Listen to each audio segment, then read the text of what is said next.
having a contact list that is large enough, not just 50 and clearly not 50 million, but it has to be statistically significant because cold emails generally will give you half a point to 2 or 3 points of response rate, right? So just having 50 or 100 emails usually is not going to be enough for you to move the needle. Hey, welcome to Unleashed. I'm your host, Will Bachman. We just heard from today's guest, Saya Vogt, the VP of Growth at Boxed, where he is responsible for marketing and B2B sales. Boxed calls itself the easiest way to stock up and save for your household essentials. And my family has been a regular customer for several years, so it was a lot of fun to speak with an executive at the company. In today's discussion, Saya provides a behind-the-scenes view of the tools available to the modern marketer, and along the way he explains why direct mail, that's right, good old hard copy mail, is making a comeback. After this episode, you may be inspired to stock up on a bulk order of household cleaners or snacks or health and wellness products. If so, check out their website, boxed.com. And you can sign up for their emails, and you'll see Saya's team in action coming back at you. You can learn more about Saya's background on his LinkedIn profile, and a link is in the show notes. If you like this episode, consider signing up for the Unleashed email. Each week, I'll send you a summary of recent episodes, some recommended reading, and consulting tips. To sign up, visit askunleashed.com. Hello, hi, welcome to the show. Thanks, Will. So happy to be on your show. I've been a listener of your show for a while, and very honored to be here.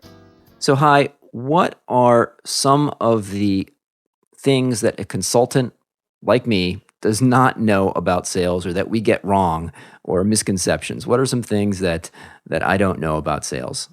Well, Will, you're a pretty smart guy. I suspect you know a lot about a lot of things. How about I just kind of take the sales leader perspective? When I first started leading and managing sales teams, some of the things that were aha moments for me were things like the impact that marketing has on sales velocity and just deal structure. I always had a purist view of sales and never truly appreciated marketing and the impact that marketing can have both from branding as well as top of the funnel activity. When I started playing in the B2C space, it was much more prevalent. But in general, marketing is playing a much more prominent role in the sales process than it did maybe 10 or 15 years ago. Can you just pause there? I'm sort of still 15 years out of business school, and I still, I kind of know what sales is, but what do you mean when you use the term marketing? Like, what exactly does marketing mean? Sure. So think about marketing and I guess, let me define marketing in two different frameworks. In B2B, business to business selling, marketing really help things like branding, product placement, can help with lead generation, help with lead nurturing. It plays a really important role in sales. In B2C, business to consumer, in a purest view of B2C, you could really think that sales is just a natural execution arm of marketing, right? So when you think about big brands in the B2C space, sales plays a less important role than marketing in those companies.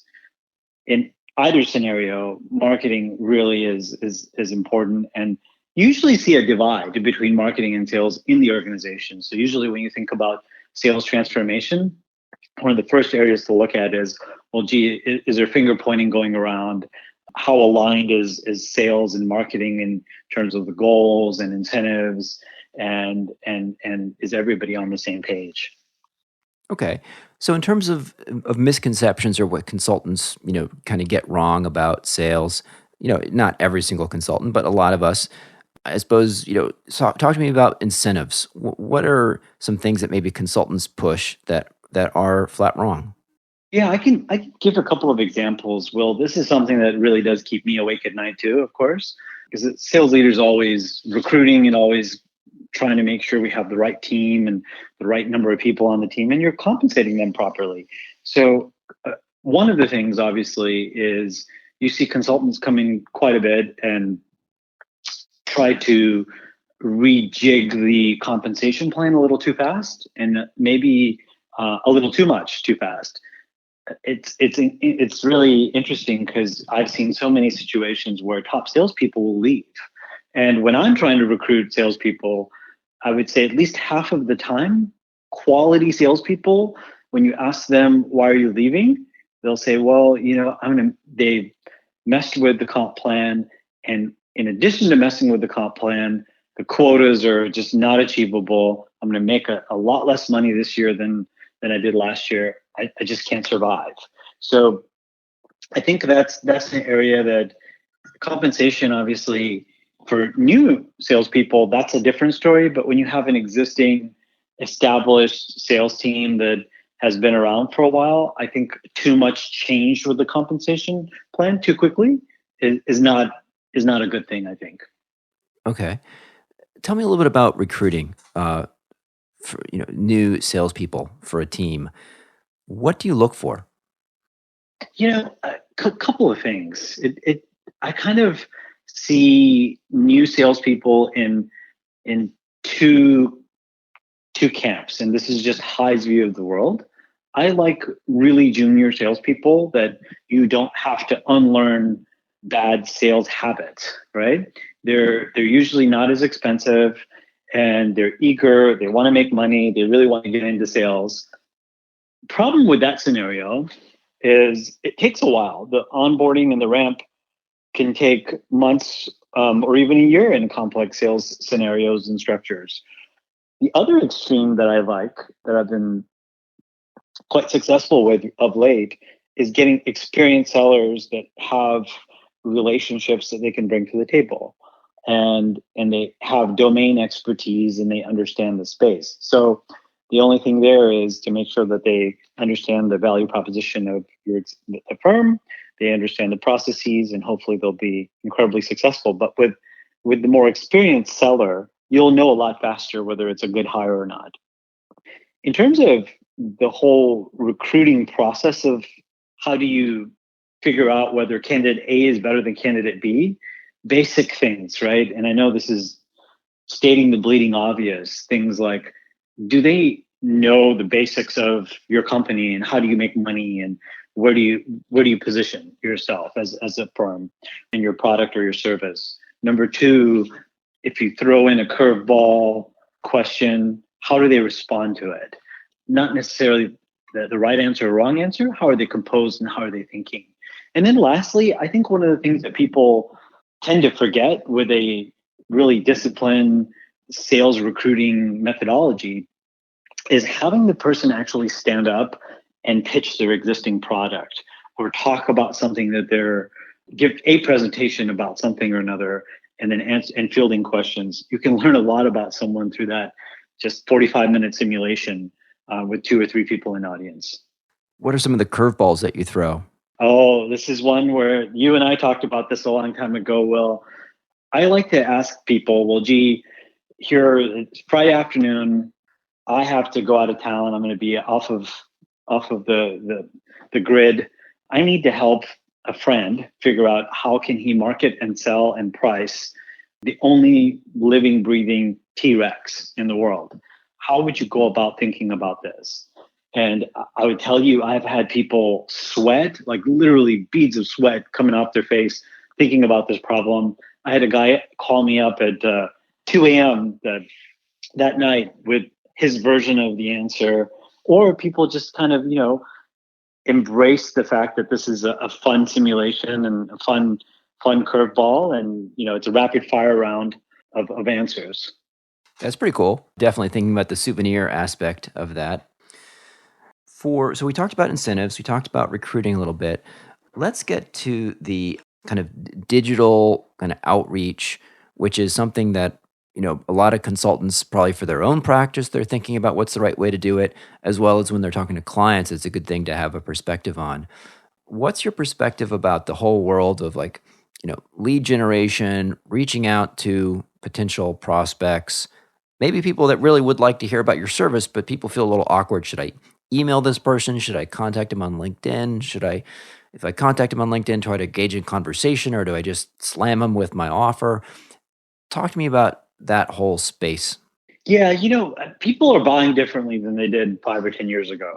Um, a lot of people go digital when they're making considerations of buying or educating themselves on services. So usually, if somebody will come to you, and if you get an inbound request for your website or through LinkedIn or through a friend, they've already kind of qualified you. So let's move that qualified, self-selected group of prospects to the side, and let's talk about net new.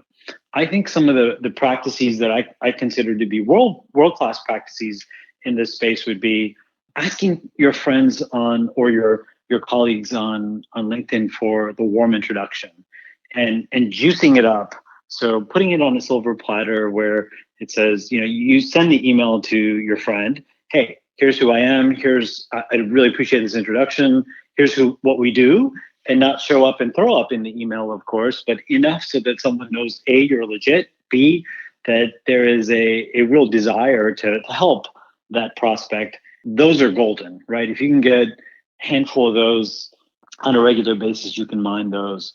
Number two, it's I see a real rich prospect pool in the conference circuit. A lot of people just go to conferences and they'll attend the show, or they'll have a booth and not really mine those business cards or those handshakes or those connections that you've made. And usually the right practice for that is before the show having your strategy. What is it that you want to accomplish? Who is it that's your target? At the show, do you have a drink set up with someone? Do you have coffee set up? And then post show, making sure that all of the contacts that you've made are loaded into LinkedIn, and that you have some kind of content strategy on LinkedIn that you're communicating to those prospects without them even knowing that you're communicating to them. Because let's face it, Will, when you open up your phone in the morning, you get 40, 50 emails that you're probably not going to read. And the first thing you do is you feel accomplishment when you go through all 50 of those and you delete them, right? That's blind email prospecting. Yeah, that's where you sit. Versus when someone goes into their LinkedIn feed and they see something, you're marketing to them without them even really knowing that you're marketing to them. That's powerful. And then the last tactic that I'd like to share is just whether it's email, whether it's digital, whether it's in person, the follow-up is really important. And you'd be surprised how many times it really takes to get the deal and to get some goodwill and to qualify a prospect. In the classic B2B space, it takes usually 8 touches, whether it's in person, whether it's an email, whether it's some content, whether it's a phone call, whether it's text. It usually takes, give or take, about 8 touches to really get the deal. Now, we've all had a one-call close. Those are far few in between. You don't get those every day. You can't beat that on a continuum. But I think having the discipline and some kind of a technology platform that will remind you or even automate some of those touches. You can't automate 100% of those 8 touches, but to a certain degree, some of those can be automated. Yeah, I want to talk about that. But first, let's go back to the conferences. If I recall, several years ago, you and I had a conversation and you gave me some tips on conferences they often will, for smaller ones, they'll often have, publishing ahead of time a list of who's attending, right? And I think that you did some smart stuff around that. Yeah, well, I was working in a startup and we didn't quite have a lot of budget. And what I did there obviously was having the list of attendees and loading them in, personalized introduction is always important in LinkedIn, by the way. Just the boilerplate one just will never move the needle. And just a very small, cute, clever introduction. Hey, love to have you part of my network. Do you have room for one more in your network? That's all, right? And so load them all up, invite them all. And by the end of the week of the conference, you have a bulk of the conference attendees that are important to you, not 100% of them, the ones that are important to you. and interesting to you, load it up in LinkedIn so that they've already had a touch, hopefully in person or in passing at the conference. They've seen you on LinkedIn. And then the strategy obviously is sharing some content that's relevant to your followers and your LinkedIn network, or creating a blog or a podcast, maybe even, so that people remember you. And you'd be surprised how I've actually had prospects come to me after a few of these posts saying, "Hey, I do remember you. We should really talk because I think that we can, you guys can help us with the problem." Right? You're just staying top of mind without having to really cold call. Yeah. And when you do that connection request, I imagine that you would put in there like, "Hey, I see that you're on, the attendee list for this conference and I'm here too this week," right? So that they know that you're actually at the conference. Yeah, that's a really good. Sometimes you get the list in advance of the conference. Sometimes you get it at the conference. Sometimes you get it after the conference. If you're before the conference, it totally makes sense. Look, love to meet up for a coffee. Do you have time, on Tuesday afternoon? Love to learn a little bit more about you. Does that work for you? And here's my number. Yeah. Okay, cool. So getting those lists, because that's and then trying to visit their booth or catch up in person while you're there. And then on the digital part, tell me a little bit about what you've seen successful with kind of these automated follow-ups. There's various different email tools out there where you can send an email and have it programmed that if the person doesn't reply, in so many days, that it sends an automated follow-up. What do you think about those kind of tools? What do you think is best practice? What do you think is things to avoid? Sure. So let's I guess go through the logic tree here. Will, first of all, you have to really think about the target. There are clearly some personas and some targets that don't respond well to email, right? That the propensity for email response is not very good. There are some personas or industries that you sell into where email is the main form of communication. So that's the first filter. So you really want to make sure that your targets will respond to email, and that's something that you should be able to figure out relatively quickly. But assuming that they will respond to email, and again, the ones that will respond to email are obviously financial institutions, technology as a whole, attorneys, those type of folks will respond to emails, et cetera, et cetera. So obviously having a show up and throw up, I think doesn't really work, especially if A, they've never heard of you, B, you've never met them. So I think having a first piece be a little bit of education, no real call to action. Second piece, have a soft call to action. Gee, would love to schedule a call with you on Thursday at 1:30. Does that work for you? I think having a specific time gets a little complicated, because if you send out 500 emails with that specific time and you have 4 people that come back to you and say, "Yeah, I'll talk to you at Thursday at 2:30, that can be a little complicated. So sometimes maybe having a smaller pool of emails that go out, or you have set 1 and set 2, right? 2 different times with the email template. And then the third cadence sometimes that can work and is successful is just leveraging FOMO. Gee, I've helped in the past 60 days clients like you with A, B, and C. Would A, B, and C, A, B, or C help you in what you do and in achieving your goals? That's all. And then you'd be surprised how irrational humans are. Humans who value their time at $500 or $1,000 an hour. If you, at the ultimate message could be the ones that have, of the pool of 500, the ones that have continued to open and go through the drip versus the ones that just kind of abandon you and didn't even open or just deleted. You could say, well, gee, for the first 10 people, I'm going to offer, who schedule a demo or a call, we'll offer a $25 Starbucks gift card. And that sometimes is just enough to get 5 or 10 people to actually get on the phone with you. You can talk to them and engage with them. And it's a real valuable time. And you have a great conversation. What are some ways that you can kind of identify that set of potential people to do that cold outreach to? And what's your view on the different tools out there to find people's contact info and so forth? Yeah, depends on the space, right? In the B2C space, you can't do that. There's just a lot of privacy laws, so you have to be really careful. Of course. In the B2B space, you can always have your top 50 target list and say, well, gee, who are the right people in those organizations? Can you go on LinkedIn and find their names? Can you go on LinkedIn and maybe even add them? Can you go online to their website and find their email addresses? I have found Spokio, tools like them, to really figure out things like someone's address. Are they in California? Are they in New York? So you understand the time zones, because you don't want to call someone in the wrong time zone.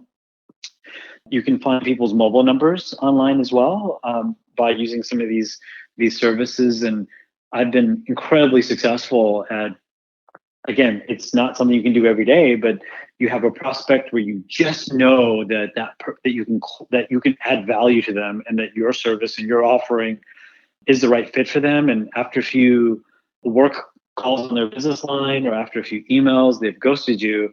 I've successfully found a mobile number online and called them and closed $1 million deal, right? So that it's you have to use that selectively. You can't go and stalk someone, everybody, because A, you don't have the time for that, and B, it's just you just have to know that it's the right prospect, and then it can and will work.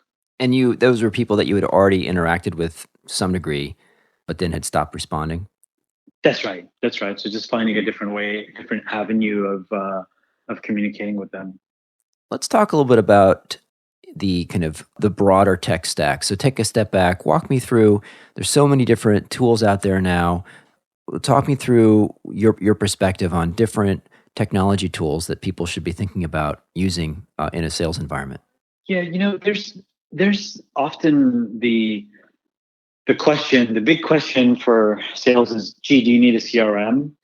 And CRM has really morphed into so many different definitions. So obviously the big player in the room is Salesforce. And maybe 5 years ago, it was the only viable player in town, in the market. I would say that depending on your industry, depending on your size, there are obviously other viable solutions out there that would be either more cost effective or a better fit for what you do. So I've talked to startups that use HubSpot, for example, to really understand who's interacting with them by email or on their website or digitally on their platform, and enriching that data into a little CRM. I have talked to people who have used other platforms, like there's the Microsoft platform called Dynamics, which is great, and it's functional. It's sometimes a little cheaper. I know that people who are in smaller firms have really just leveraged LinkedIn, because LinkedIn, you can start social listening, and you can create campaigns, both email as well as on LinkedIn, and those are successful as well. Second to all that, of course, is, and you addressed this a little while ago, is how do you come up with these lists? That's really a trial and error kind of an iterative process. In some instances, you can buy a list. I have never been too successful in actually buying lists. Sometimes there's just emails that are not really valid, that just don't make sense. Other times where I have been successful is when you use a service that can actually curate a list, give you a very specific list based on criteria or titles, or industry specific list. Where I have been really successful is in scrapers. So having an in-house or having someone offshore build a web scraper to actually mine lists to give you a very good, clean prospect list of name, email, phone number, and using that in drip campaigns and in marketing automation. That's been very successful for me. What's the typical cost of that per name, per email? Yeah, it depends. If it's offshore, it's not very expensive. It's a few bucks an hour for every hour of effort. If it's onshore, anywhere from pennies to dollars for each email address, and in some instances, it can even be per each instance, if it's onshore that it's done, every time you use the email address, there's a cost associated with it. So it just depends on your business and how many contacts you need. I'll also say, Will, that having a contact list that is large enough, not just 50 and clearly not 50 million, but it has to be statistically significant, because cold emails generally will give you half a point to 2 or 3 points of response rate, right? So just having 50 or 100 emails usually is not going to be enough for you to move the needle. So we talked about CRM, and I'd add a couple tools there. You're probably familiar with these for smaller firms. Pipedrive, a lot of people use, I know. Yeah, it's a good one. And Insightly, I've heard some people using Insightly for a smaller firm that doesn't need all the bells and whistles of a Salesforce. Yeah, I've heard of both of those and heard really good things about both of those. I've never used them, but I've heard good things. Beyond the CRM system, are there other kind of tech type tools that, maybe they're apps or just other kind of plugins or extra tips and tricks around technology that people should be familiar with? Sure. There's, and when you're starting up, or if your email is technically usually built on your email platform is built on Google, and these days a lot of these extensions work with Outlook as well. Things like Nudge AI. I don't know if you've ever heard of Nudge AI. Nudge AI kind of mines your and it's free. The basic version of it, it's actually kind of helpful. It mines your contact list and tells you, well, gee, here are the top 10 people that you communicate with on a regular basis. And then it'll tell you basic things like, well, these are the people that you used to talk to a lot and you haven't talked to them in a while. So, and then it gives you some level of social listening. So if some of your contacts you post something on LinkedIn, or if they post something on Twitter, that'll highlight in your regular email that they give you. So you'll know what's happening before you call someone. If you hover over their name, you get just a little more information, which is sometimes really good. Hey, I saw that Twitter post. That was really interesting. Can you tell me a little more about that? And then there are obviously other plugins that are a poor man's version, but very effective version of a CRM that you can get that can do a lot of these email campaigns and the drips and the 1, 2, 3 cadence built in right out of your Google Mail or your Outlook. Any ones in particular you want to mention? Yeah, there was one, I believe it was called Cirrus. We used that a few years ago, and it was really, really snazzy, because you could basically use that extension, and then you can go back in and say, well, gee, I sent, whether it's a manual email or an automated emails, you can figure out, well, how many times was it opened? Was it forwarded? So well, if you sent 1,000 emails in a campaign, these are the people at the very top who looked at it or forwarded it, a handful of times. So you know that there was some interest there. Talk to me a little bit about how you as a sales leader spend your time. Yeah, so let's talk about just not me, but let's talk about a sales leader. So if you're a frontline sales leader, you've got to spend your time always recruiting, always creating conditions that will make your sales team successful.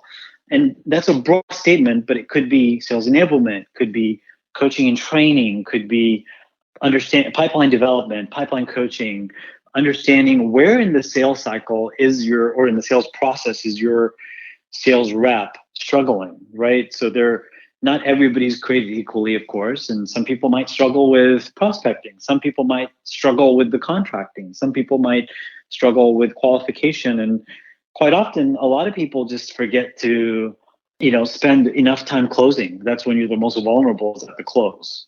So some of each week you're always recruiting, because you're always going to have turnover in your sales team. So you're always out there looking for new team members. What about in terms of the coaching and training? Tell me a little bit about that, about how you spend your time, or how you have spent your time as a sales leader.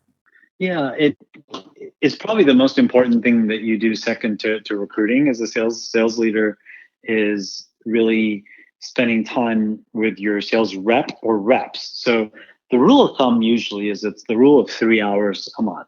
So if each of your sales reps get 3 hours of structured, unstructured, one-on-one, or one-to-many, or many-to-one training, coaching, development a month, then they'll have breakthrough results. They'll make their goal quota, make and exceed their quota. So things like the field ride, being able to kind of, if you're visiting clients, visit with your sales rep, and then afterwards doing the curbside coaching. Gee, what could you have done better? Where did this go? Were you prepared? Did you have the next step? Did you have a firm commitment for your next step? Do you have that calendared? Having team meetings where there is a training or coaching component.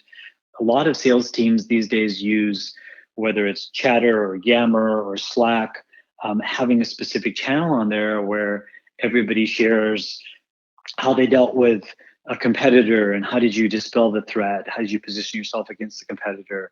What are some common objections and how can you capture those and coach them and develop a culture that is comfortable being uncomfortable and getting a little bit better every day. So I think really training and coaching and development has got to be a big part of any sales leader's weekly routine. And usually the school of thought is 2 or 3 half days should be spent with one-on-ones or with the team or on the field or listening to calls for a sales leader. Are there any beliefs about sales that you have now that have changed over the past couple years? Yeah, I think sales is a lot more sophisticated than it used to be, of course. And I think the salespeople who really embrace the technology, doesn't matter what space you're in, as long as you embrace technology and change, those people usually do really well. If you think about corporate innovation, the finance department has had its innovation with FASB and Sarbanes-Oxley and whatnot a decade and a half ago. In RevRec, you've had in product lifecycle, of course, you've had the SDLC and development and taking the product to market. Marketing's had a lot of innovation. Sales is kind of the last bastion of corporate innovation. It's like one of the least understood. It's usually the last in a transformation that really gets a facelift. And it's usually the one that's accelerated, right? It's the easiest to measure. You can't hide. Either you're making your number or you're not. For somebody who wants to improve at sales, what resources do you recommend? Any books, any online courses, any kind of practical tips on how to get better at sales? Yeah, there's some great podcasts out there, depending on what type of selling you're doing and what type of what part of the sales process or cycle you need to improve. There's some great podcasts. I'm an avid reader of blogs from an organization called SBI, Sales Benchmark Index. They put out a body of work that is just out of this world, really user friendly, and you can basically consume small pieces of content and start implementing, and they give you worksheets and all that too. There's some great books out there, of course, but it just depends on the space you're in and the type of selling you're doing. I would encourage every salesperson or sales leader to constantly read, have an idea journal. I always travel with a journal that when I'm listening to a podcast or reading a book and have an idea, I find a way that a competitor does something or something that I can implement quickly. Just jot it down, right? It's the Richard Branson way. He writes everything down, and I'm clearly no Richard Branson. My hair's not that nice. Don't have that many zeros in my bank balance, but the book idea is really the idea book is a really good practice. I love that, the idea book. So, and do you do that digitally, or do you have a kind of a a paper and pen kind of thing? It's a little journal. It's a little journal that I travel with. I mean, it's obviously career stuff. It's anything that's not related to my current job, right? So that can make me as a professional a little better, and just jot the ideas down. It just doesn't take long. And quite often, the older you get, you start forgetting things, right? You read something and that was really interesting then, but 6 months later, if you didn't think about it again, you're not going to remember, and you probably won't even remember what book that was. So writing it down in the idea book makes sense.